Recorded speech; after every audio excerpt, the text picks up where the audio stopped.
ലളിതാ സഹസ്രനാമത്തിലെ 112வது ശ്ലോകം 548லேருந்து 552 வரைக்குமான 5 நாமங்களாக்கும் இந்த ஸ்லோகத்துல இருக்கு.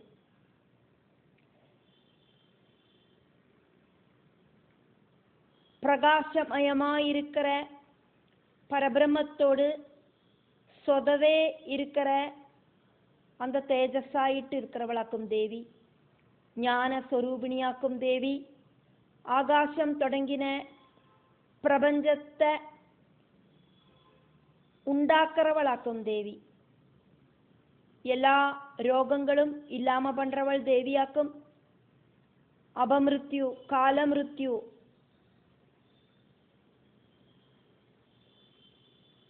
இதெல்லாமும் ஜனனம் கூடியும் இல்லாம பண்றவளும் தேவிதான். ജനിക്കണം அப்படின்னா കൂടിയും ദേവിയോട് അനുഗ്രഹം വേണം.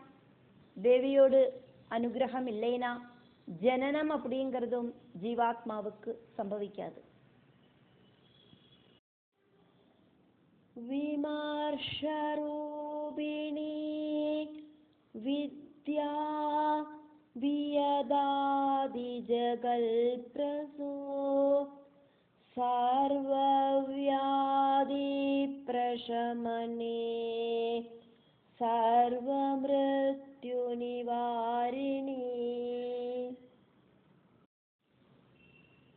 വിമർശ രൂപിണി വിമർശരൂപിണി വിദ്യാ വിയത് ആദി ജഗത് പ്രസൂഹു വിയദാദി ജഗത് പ്രസൂഹു സർവവ്യാധി പ്രശമനി സർവവ്യാധി പ്രശമനി സർവമൃത്യു നിവാരിണി സർവമൃത്യു നിവാരിണി. 548வது നാമം വിമർശരൂപിണി. பிரகாச கிரணங்களாயிட்டு இருக்கிறவள். பரபிரம்மம் பிரகாசம் அப்படின்னாக்கா அந்த பரபிரம்மத்தோடு ரைஸ் கிரணங்களாயிட்டு பிரவர்த்திக்கிறவள். ஞானஸ்வரூபிணியான தேவிய விமர்சரூபிணி அப்படின்னு வாக்தேவிகள் ஸ்துதிக்கிறார். பிரகாசபூர்ணமான பரபிரம்மத்தோடு ரொம்ப ரொம்ப மைன்யூட்டான ஒரு சலனத்தையாக்கும் ஸ்புரணம் அப்படின்னு சொல்லப்படுறது. அந்த ஸ்புரணமாக்கும் பரிணாமம் சம்பவிச்சு சகுண பிரம்மமாயிருக்கிற திருஷ்ய பிரபஞ்சம் உண்டாகிறது. விமர்சம் அப்படின்னா ரொம்ப ரொம்ப சின்னமா இருக்கிற சலனம் அப்படின்னும் அர்த்தம்.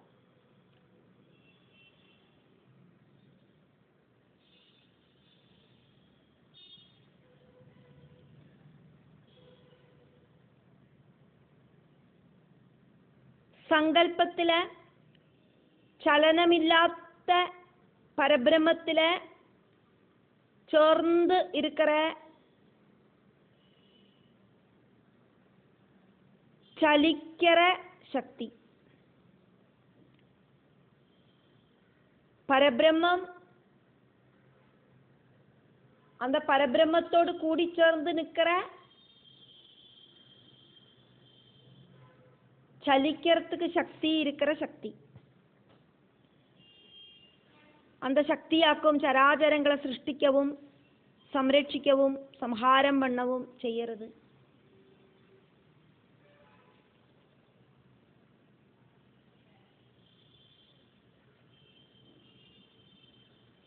பிரகாசம் அப்படிங்கிறது பிரத்யட்சப்படணும் அப்படின்னா சக்தி அப்படிங்கிறது மஸ்ட். விமர்சம் அப்படின்னா சக்தி, சக்தி ரூபிணி அப்படின்னு அர்த்தம். இந்த பிரபஞ்சம் அப்படிங்கிறது தெரியப்படுறது விமர்சரூபிணியாயிருக்கிற ஜெகதம்பிகையாலே ஆக்கும். நம்மளோட சிந்தனையிலேந்தாக்கும் வாக்குண்டாகிறது.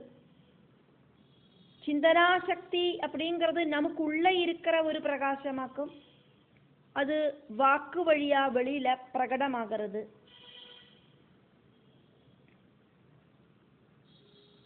வாக்கும் அர்த்தமும் சக்தியும் எல்லாம் കൂടിച്ചേർന്നതാക്കും.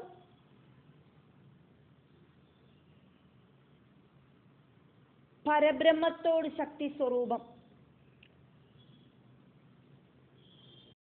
பரபிரம்மத்தோடு சக்தி ஸ்வரூபம் அப்படிங்கிறது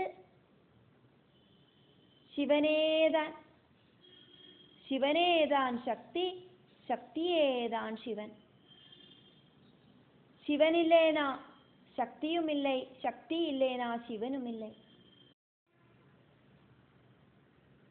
6 அக்ஷரங்களோடு கூடின நாமமாக்கும் விமர்சரூபிணி அப்படிங்கிற நாமம். 549வது நாமம் 2 அக்ஷரங்களோடு கூடின நாமமாக்கும் வித்யா. மோட்சத்தை கொடுக்கிற ஞானமே ஆன அம்பிகை. வித்யா அப்படின்னா பிரம்ம வித்யை.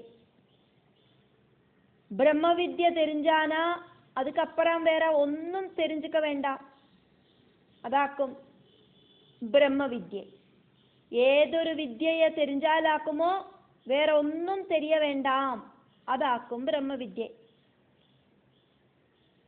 பிரம்ம வித்ய ஒரு சில சந்தர்ப்பங்களில வித்யா அப்படின்னு மட்டுமே சொல்லப்படுறது. കേനോപനിഷത്തിലെ ഒരു മന്ത്രം,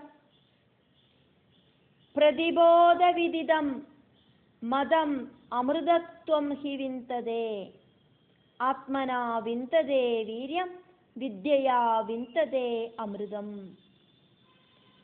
ബോധത്തോട് വിവിധ സ്റ്റെപ്പുകളെ അറിയறதாக்கும் சரியான ஞானம். அப்படி இருக்கிற ஞானம் கிடைச்சவாளாக்கும் ஆத்மஞானிகள். ஆத்மஞானிகளுக்கு ஜனன மரண ப்ராசஸ் ஒன்றும் இல்லாத அமரத்துவம் பிராபிக்கிறதுக்கு சாதிக்கிறது, மோட்சத்துவம் பிராபிக்கிறதுக்கு சாதிக்கிறது. ஆத்ம ஞானத்தால அஜானத்தை இல்லாம பண்றதுக்கான வீரியம் கிடைக்கிறது. சரியான போதமாக்கும் ஆத்ம ஞானத்துக்கு சாதகனை கொண்டு செல்லுறது.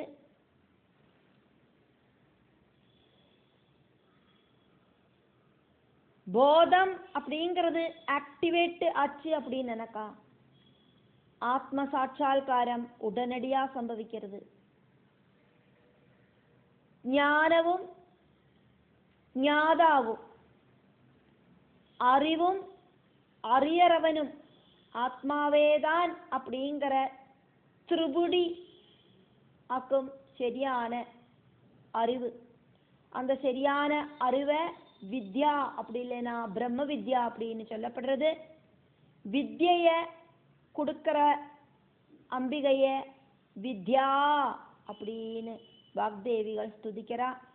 சரஸ்வதி தேவிய வித்யாஸ்வரூபிணியாயிட்டு காணப்படுறது.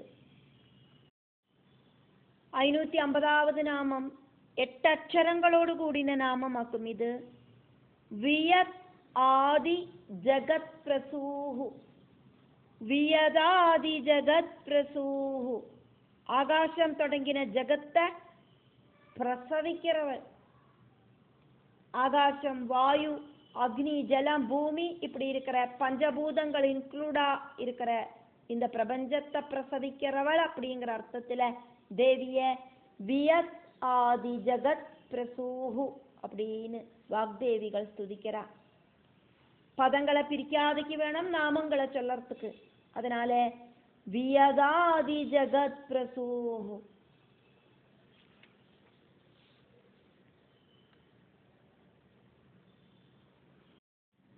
ஆத்மாவிலேந்து ஆகாசம் உண்டாச்சு, ஆகாசத்திலேந்து வாயு உண்டாச்சு, வாயுவிலேந்து அக்னி உண்டாச்சு, அக்னியிலேந்து ஜலம் உண்டாச்சு, ஜலத்திலேந்து பூமி உண்டாச்சு, பூமியிலேந்து செடிகளெல்லாம் உண்டாச்சு, அந்த செடிகளிலேந்து அன்னம் உண்டாச்சு, அன்னத்திலேந்து ஜீவாத்மா உண்டாச்சு, நிர்குண நிராகார பிரம்மத்திலேந்து சகுண சாகார பிரம்மமா இருக்கிற பிரபஞ்சம் உண்டாகிறதுக்கு காரணம் ஆதிபராசக்தியான அந்த தேவியோடு டியூட்டியை செஞ்சதாலேயாக்கும் பிரசவம் வழியாவாக்கும் பிரஜகள் உண்டாகிறது.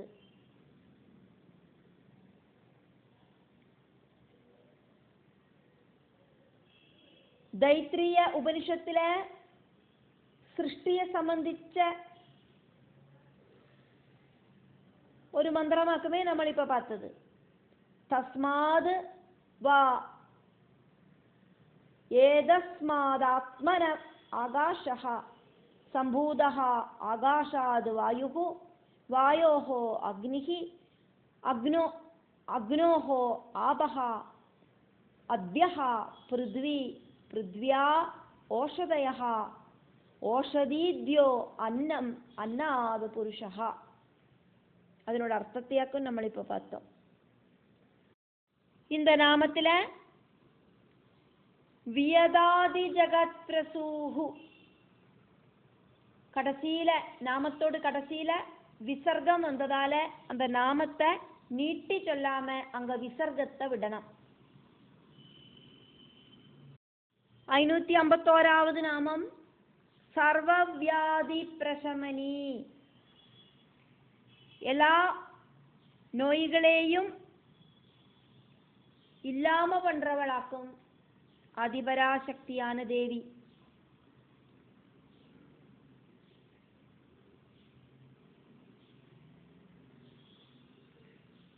எல்லா நோய்களோடும் உல்பவஸ்தானம் அப்படிங்கிறது ஆதியாக்கும், அதானது துக்கமாக்கும். ആദിയാക്കും വ്യാധിയായിട്ട് പരിണാമം സംഭവിക്കരുത്.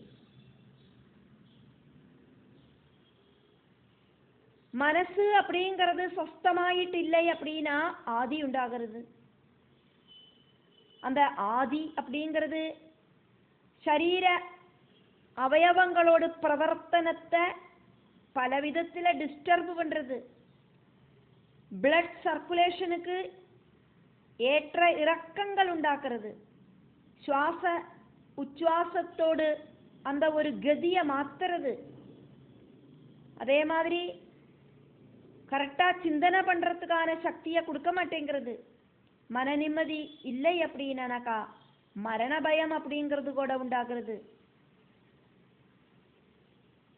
புத்தி பிரம்சம் அதனாலேயே சம்பவிக்கிறது. பயத்திலேந்து மனசாந்தி இல்லைனா சரீரத்துக்கு பலவிதமான வலிகள் தோணுறது. மனசாந்தி கிடைக்கிறதுக்கு மருந்தை சாப்பிட்டதுனால மட்டும் பிரயோஜனம் இல்லை. அந்த ஆத்மாவுக்கான பலத்தை கொடுக்கவாக்கும் வேணும். ஆத்மா என்னவாக்கும் அப்படின்னு புரிஞ்சுக்கணும். ஆத்மாவை தெரிஞ்சுக்கணும் அப்படின்னா கடவுள் நம்பிக்கை வேணும். கடவுள் நம்பிக்கை இருந்தானா மனசக்தி உண்டாகும். மனசுக்கு சக்தி உண்டானா நோய தடஞ்சு நிப்பாட்டுறதுக்கான ஒரு சக்தி உண்டாகும். சரீரம் அப்படிங்கிறது நோயால தளரத்த, மனசு ஸ்ட்ராங்கா இருந்தானா அந்த நோயை மறிகடக்கிறதுக்கு சாதிக்கும். ശരീര ശക്തിയെ വിட പ്രധാനമായിട്ട് വേണ്ടത് മനഃശക്തിയാക്കും. പ്രപഞ്ചத்துக்கு பிரவர்த்திக்கிறதுக்கான சக்தியை கொடுக்கிற ஆதிபராசக்தி.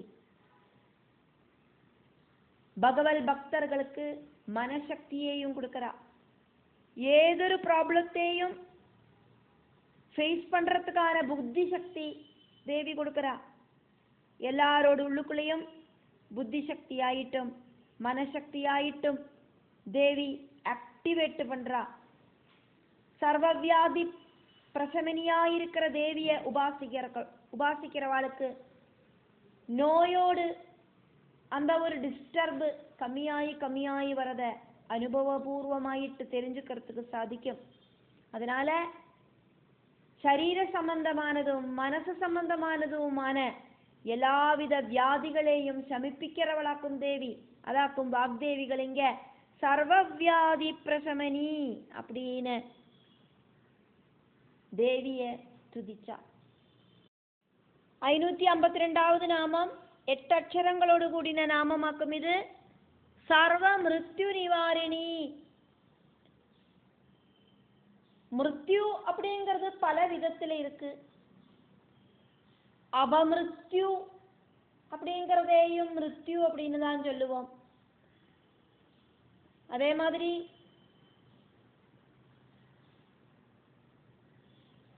தன்னால வந்த ஜீவன் தன்னால போற அந்த காலத்துக்கு தகுந்த மாதிரி வர மிருத்யுவும் மிருத்யு அப்படின்னு தான் சொல்லுவோம்.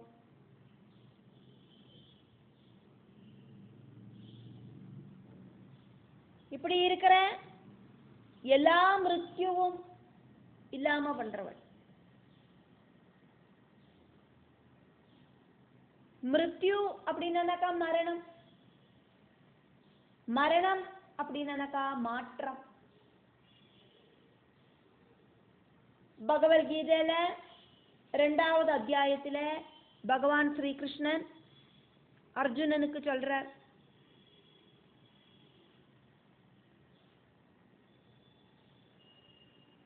பகவத்கீதையில 2வது அத்தியாயத்துல 13வது ஸ்லோகம், தேஹினோஸ்மின் யதா தேஹே கௌமாரம் யௌவனம் ஜரா ததா தேஹாந்தர ப்ராப்தே தீரஸ்தத்ர ந முஹ்யதே.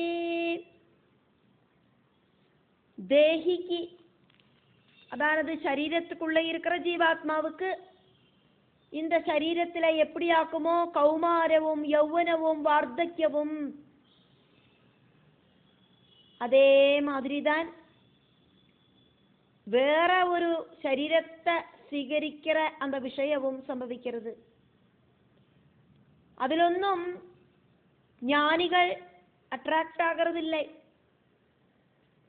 சிசுப்பிராயம் கழிஞ்சு கௌமார பிராயம், அதுக்கப்புறம் யௌவன பிராயம், அதுக்கப்புறம் வார்த்தக்ய அவஸ்தை. இப்படி வாழ்க்கையோடு பல கட்டங்கள். சைஷவ சரீரத்தில் இருந்த அதே நபரத்தான் கௌமார பிராயத்திலையும் நம்ம பார்க்கிறோம். நிறைய வருஷங்களுக்கு அப்புறம் அதே நபரத்தான் யௌவன பிராயத்திலையும் பார்க்கிறோம். வார்த்தக்ய அவஸ்தையிலையும் அந்த சரீரத்தில் இருக்கிற ஆளுக்கு மாற்றம் ஒன்றும் இல்லை. சைசவ சரீரம் இறந்து போயிட்டாக்கும் கௌமார சரீரம் உண்டாகிறது. அதுக்கப்புறம் அங்க குழந்தை அப்படிங்கிற பாவம் இல்லை, கௌமார பாவமாக்கும். அந்த கௌமார சரீரம் இறந்து போயிட்டாக்கும் யௌவன சரீரம் உண்டாகிறது.